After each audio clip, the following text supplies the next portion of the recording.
Team Ninja's Nioh 2 is a tough game, which is saying something in a post-Sekiro world. Not only are there new enemies and types waiting to tear you apart, but several new gameplay systems and oppressive mechanics to wear you down. Let's go over some beginner tips and tricks that should help even the odds. Burst counters and forms. You already know about the new burst counters and how they can be used to interrupt highly damaging attacks from enemies when they glow red. What's not immediately obvious is how each yokai form confers a different counter. Brute form has a small wind-up, which can be useful against enemies with telegraphed attacks. Phantom form is more stationary and defensive, while feral form creates an afterimage of sorts, requiring quicker timing but also capable of countering just about anything. Each form is dependent on the guardian spirit you have equipped, so keep that in mind when choosing from the outset. Abuse feral form burst counter. Players who favor mobility will learn to love feral form when they master the timing. That's because it can also be used to avoid regular attacks, serving as a nice dodge if you're unsure about emerging unscathed. Another aspect in favor of feral form, its burst counter rushes towards an enemy, which is invaluable if you ever feel out of position to counter a glowing red attack. Always fuse duplicate soul cores.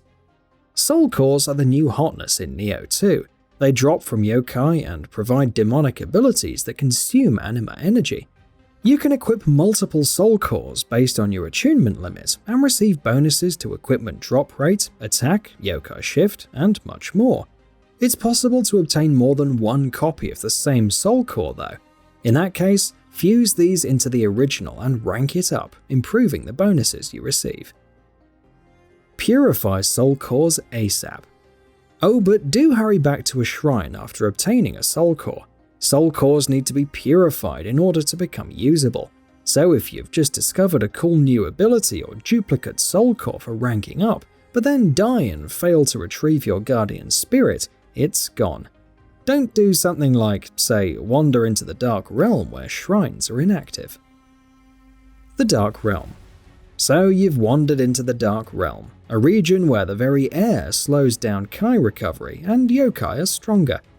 On the plus side, anima energy is generated faster, allowing you to unleash yokai abilities at a faster clip. If things are going horribly wrong though, don't be afraid to just back out. You can also lure some enemies outside and attempt to kill them before they disappear and reappear within. Thankfully, you aren't instantly topped up back to max health, so kiting and killing yokai isn't the worst strategy for surviving the Dark Realm. Spec into Courage. Regarding Kai recovery, there's a new stat called Courage, which increases the recovery speed of your Kai. Since Kai is needed for blocking, dodging, and attacking, recovering it quickly can mean the difference between life and death when you miss a Kai pulse. Invest in Courage whenever possible, and don't look back. Book of Reincarnation. What if you do want to go back though? Don't worry, respeccing your stats is easy once the blacksmith is unlocked. Visit them and purchase a Book of Reincarnation to reset all of your stats. Be warned though, it costs 10,000 gold, and subsequent books will become costlier as time goes by. Look for the KODAMA. Anyone who played Nioh will tell you this, but find the KODAMA. These are the cute little green creatures that are found hiding in select locations for missions. Collecting them will activate special blessings. This includes an increase to the number of elixirs you receive at a shrine, which can be very useful when dying and re-engaging a boss. Other blessings include upping the Amrita received, which means more XP, so again, find those KODAMA. Sneak attack. When in doubt, slow the pace down. Nioh 2 has some stealth skills, including the sneak attack which allows you to backstab foes. This must be unlocked through the skill tree, but works great when you consider that attacks from behind will deal double damage. Pair these together to quickly slaughter unsuspecting foes. Comfortably increasing weapon familiarity. You've probably carried a killer weapon with max familiarity and encountered a higher level item which could be great if its familiarity were maxed. Don't switch out your main weapon and suffer inferior damage though. Instead, equip the new weapon in your second weapon slot. Familiarity can be earned by simply having the weapon equipped so that you can continue using your current best-in-slot item and then switch to the better weapon when its familiarity is maxed. Challenge Revenants in co-op. Ochoko Cups are pretty advantageous. They can be used to summon other players or to summon a player's spirit through a Benevolent Grave to give you a hand. Earning them means battling Revenants, aka the red grave markers, but there's an easier way to do it. Play with a friend in co-op and farm Revenants. Not only does this make battles easier since it's 2-on-1, but you'll both receive Ochoko Cups after the fight. Plus, if you can topple a foe with decent loot, then there are some great items in store as well. Toughness stat.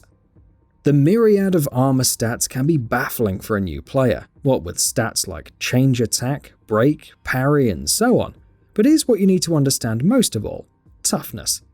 Each armor type has a different amount of toughness, which will determine how much Kai damage is taken if you're blocking. Light armor can resist the least amount of damage, but allows for the most mobility, while heavy armor can resist the most amount but reduces your mobility. Medium armor, of course, lays somewhere in between. Decide for yourself which is more important, especially when new blessed weapons which restore Kai on blocking are thrown into the mix. Ninjutsu and Onmyo magic are great. As with Nioh, Ninjutsu and Onmyo magic are very, very useful for one's survival, but can end up getting ignored when it counts. Ninjutsu allows for poisoning and paralyzing foes, among other things, while Onmyo magic can be used to buff yourself with increased defense, health regen, and so on. While you can earn ninja and Onmyo magic skill points from items, it's best to use bombs and amulets from the outset to quickly earn points. Even if you only care about combat, both types of skills will make certain fights much easier to deal with. Don't forget about titles. Make sure to keep checking up on titles during your journey. Titles are earned by completing different challenges and can provide prestige points for unlocking passive bonuses in the Agyo and Ungyo categories. The choices of stats to increase is randomized, but it's worth investing in life, dark realm resistance, and yokai ability damage in the Agyo category. Among the Ungyo category perks, emphasis should be placed on gold earned, Kai, and so on whenever possible. Righteous Jasper. Finally, are you having trouble advancing or just can't defeat a boss? Can't spot a Benevolent Grave nearby? There's a new item called the Righteous Jasper, which creates a Benevolent Grave at your location. Keep some Ochoko Cups at hand to summon them. And that wraps it up. If you like what we're doing, please consider subscribing to our channel. We upload new videos daily, so make sure you don't miss them by subscribing. We appreciate your support, and we thank you for checking us out.